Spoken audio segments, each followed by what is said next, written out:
여러분 안녕하십니까? 2024년 음력 새해 설날 연휴를 지금 우리가 보내고 있는데 오늘 2월의 두 번째 주일입니다. 마가복음 14장 1절로 11절의 말씀 제가 부분적으로 봉독하고 함께 나누겠습니다. 14장 3절 예수께서 페다니 나병 환자 시몬의 집에서 식사하실 때에 한 여자가 매우 값진 향유 곧 순전한 나드 한 옥합을 가지고 와서 그 옥합을 깨뜨려 예수의 머리에 부으니 어떤 사람들이 화를 내어 서로 말하되 어찌하여 이 향유를 허비하는가? 이 향유를 300데나리온 이상에 팔아 가난한 자들에게 줄 수 있었겠도다 하며 그 여자를 책망하는지라. 예수께서 이르시되 가만두어라. 너희가 어찌하여 그를 괴롭게 하느냐? 그가 내게 좋은 일을 하였느니라. 8절입니다. 그는 힘을 다하여 내 몸에 향유를 부어 내 장례를 미리 준비하였느니라. 내가 진실로 너희에게 이르노니 온 천하에 어디서든지 복음이 전파되는 곳에는 이 여자가 행한 일도 말하여 그를 기억하리라 하시니라. 아멘.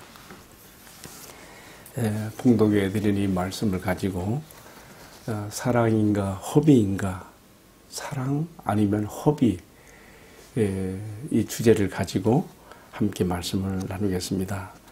예수님은 오늘 말씀에 의하면 베다니에서 지금 자신의 죽음을 앞에 놓고 숨 고르기에 들어가십니다. 지금 이 책의 저자 마가는요, 이처럼 니산월 6월절 양을 잡는 절기 14일 두 번째 전날의 이야기로 시작하면서 갑자기 오늘 말씀 3절에 들어가면 화두를 바꾸어서 엿새 전에 있던 이야기로 돌아갑니다. 그때 이 베다니에서 지난 날을 그 문둥병 환자로 지냈지만 예수님에게 고침을 받은 나병 환자 시몬으로 소개된 이 사람이 그 고마움을 표시하기 위해서 예수님과 제자들을 식사에 초대한 것 같은데, 바로 이 식사 자리에서 일어난 일을 지금 마가가 기록하고 있습니다. 어찌 보면 이 베다니 마을에 문둥병 환자였던 시몬이라는 사람도 예수님이 아직 세상을 떠나시기 전 아직 육체로 계실 때에 예수님께 그 감사를 표현하는 좋은 기회를 붙잡았다고 생각해 볼 수가 있겠지요. 이 식사 자리의 이야기는 요한복음 12장 1절로 11절에 의하면 조금 더 구체적으로 쓰여 있습니다. 그 자리에는 마르다가 그 집에 음식 준비를 위해서 와서 돕고 있었고요. 또 죽은 자 가운데서 다시 살아남을 받은 나사로도 바로 그 자리에 와 있었고요. 그 나사로가 다르게 많은 사람들이 예수를 믿었다고도 그 요한복음 12장에 기록되어 있어요. 어쨌든 이 식사 자리가 이렇게 진행되는 동안에 한 특이한 일이 발생합니다. 그날 마리아, 마르다, 나사로 3남매가 모두 함께 이 자리에 있는 것을 표현되고 있는데요. 평소 예수님의 발 아래 앉아서 말씀을 깊이 들었던 마리아는 예수님의 죽음이 임박한 것을 아는 것이죠.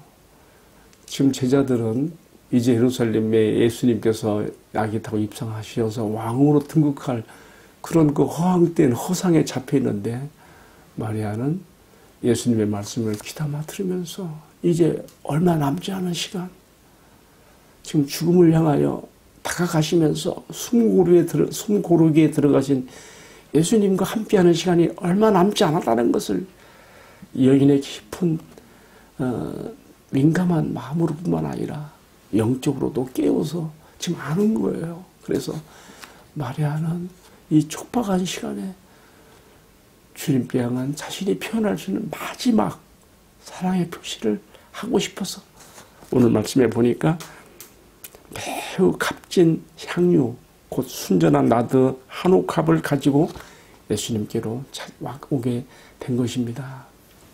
이 나드 향은요, 히말라야 그 산에서 나는 한 특수한 그 나무의 뿌리를 가지고 만든다고 하는데 석고보드 그때 담아서 정말 일생에 한 번 가장 사랑하는 사람을 위해서만 한 번 깨뜨려 붓는 그러한 상징적 의미가 담긴 향유 옥합이지요. 이것을 가지고 와서 지금 식사 자리에 비스듬히 이렇게 발을 뻗고 있는 예수님의 발에다가 이 향유를 깨뜨려 쏟아 붓는 거예요. 자, 이제 오늘의 말씀은 바로 여기서부터 시작이 돼요. 이것을 바라본 특별히 제자 중 한 사람 가룟 유다와 일부 또 다른 사람들이 왜 이 비싼 것을 이렇게 한순간에 깨뜨리옵소서 낭비하고 있는가. 이걸 팔면 300데나리온 이상 노동자의 1년 그 품삯만큼의 그 가치가 있는 것인데 왜 이걸 낭비하고 있는가라고 따가운 질책을 하게 되지요. 그러나 예수님은 이러한 유다와 제자들의 그 질책을 넘어서서 뭐라고 하십니까? 6절 말씀에 보면 가만두어라. 지금 나에게 행하는 이 행위 그대로 두어라. 어찌하여 그를 괴롭게 하고 있느냐. 그가 나에게 좋은 일을 하고 있느니라. 이렇게 말씀하시면서 지금 마리아가 예수님 말에 향유를 붓는 그 행위 속에 담겨있는 깊은 뜻도 말씀했어요. 8절에 보면 그가 힘을 다하여 내 몸에 향유를 부어서 나의 장례를 미리 준비하고 있는 것이다. 그렇게 말씀하시면서 여기서 끝나지 않아요. 한 걸음 더 나가 온 천하에 복음이 전파되는 곳마다 이 여자가 행한 일도 말하여서 그를 기념하게 될 것이다라고 하는 말씀도 하시죠.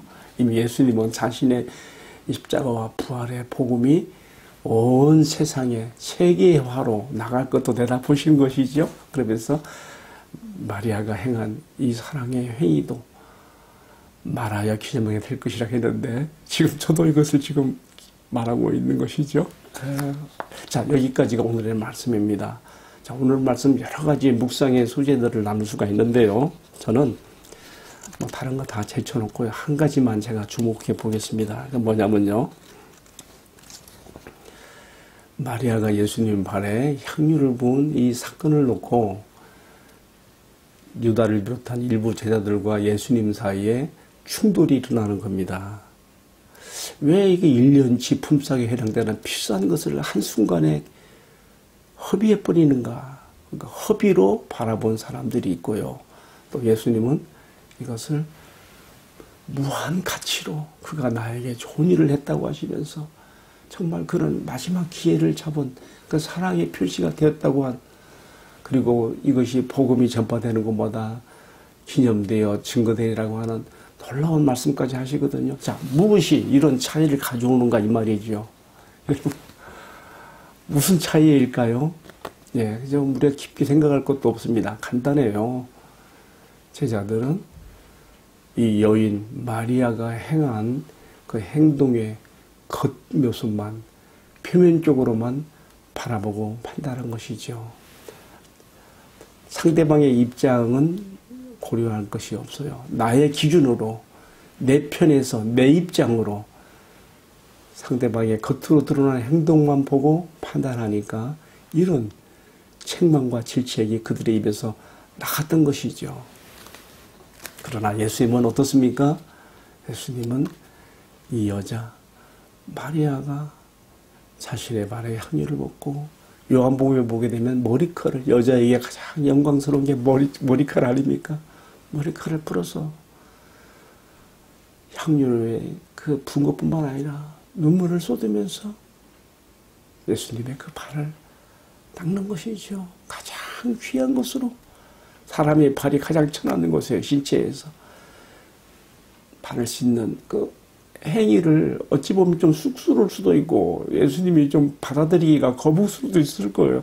그렇지만 내버려 두어라. 저는 이 말씀이 굉장히 좋아요. 6절에 보면 가만두어라. 왜 너희가 책망하고 질책하느냐. 가만두어라. 아, 우리 예수님은 참 너무 속이 깊으시고 우리가 하는 행동의 깊은 내면을 들여다보시며 겉으로 드러나는 행동으로 아니라 그 마음의 생각과 동기, 그 내면을 존중하시고 그대로 용납해 주시는 너무 귀하신 주님인 것을 여기서 우리가 만나게 됩니다. 자, 오늘의 말씀 제가 마무리하면서 교훈을 함께 나눕니다. 우리가 어떤 사람들의 말이나 행동에 겉으로 드러난 표현만 가지고 판단하면 우리도 유다와 다른 제자들처럼 될 수밖에 없습니다. 오늘 예수님께서는 이 말씀을 통해서 우리에게 이렇게 말하며 또는 행동하게 되어지는 그의 깊은 내면을 들여다보라고, 나의 입장이 아니라 그 사람의 입장에서 생각하고 그 사람의 입장으로 들어가서 그가 왜 이렇게 하고 있는가를 생각해 보라고 우리에게 말씀하시는 것입니다. 사랑하는 성도 여러분, 우리가 정말 이 세상을 살아가면서 또한 우리 교회 공동체에서도 겉으로 드러난 어떤 행위 때문에 우리가 얼마나 많은 경우에 제자들처럼 그렇게 실수할 수 있습니까?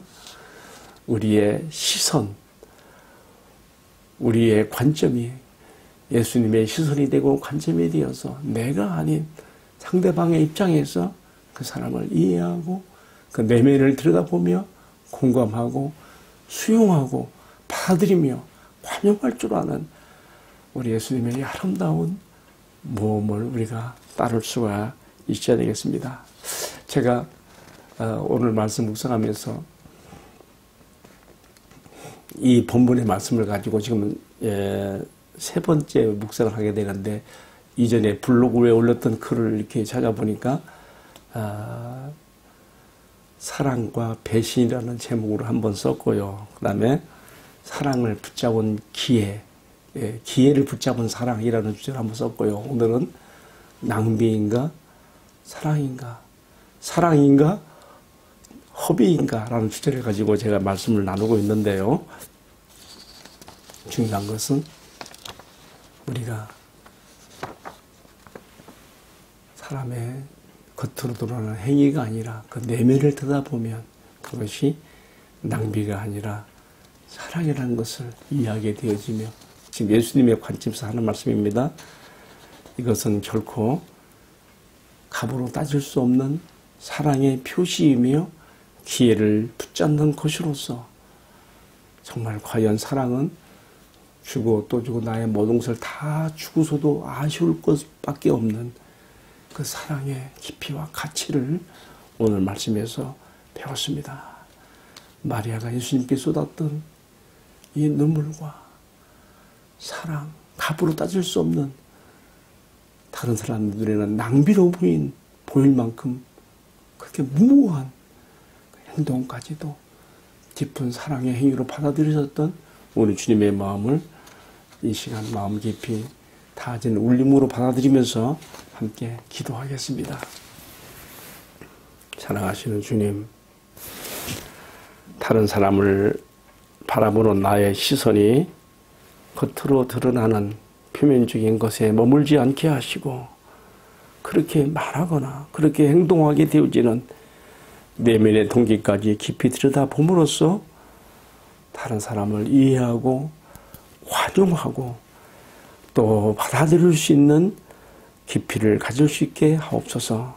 그리고 이 세상에는 사랑보다 더 큰 가치가 없으며 나의 모든 것을 다 쏟고 내어주어도 아쉬울 것밖에 없는 이 사랑으로, 사랑의 깊이로 내가 주님을 섬기고 주님의 몸된 교회를 섬기게 될 것을 마음 깊이 새깁니다. 이러한 은혜를 이 종에게도, 오늘 이 말씀을 시청하는 모든 성도들에게도 나리어 주옵소서.